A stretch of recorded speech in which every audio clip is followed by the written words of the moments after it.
when did you come across e-commerce? When did you first hear about it? It was all within one weekend. I paid for the training. I took a live training, I think on Friday. Found it through Instagram. For some reason, I happened to see like an ad, or somehow I stumbled Totally.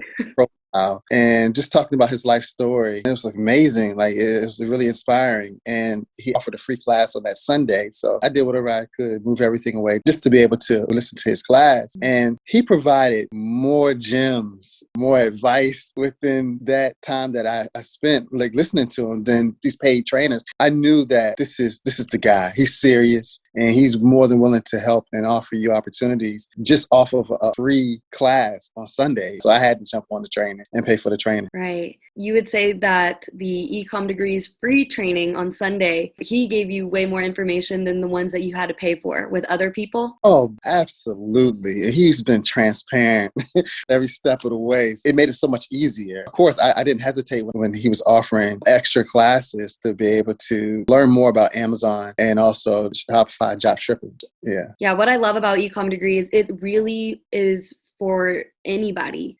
Yeah. You were working 3 jobs providing for your 2 little girls, and you turned a side hustle into one of your main streams of income now. And that's still amazing. I still get goosebumps. Yeah, it's been a blessing.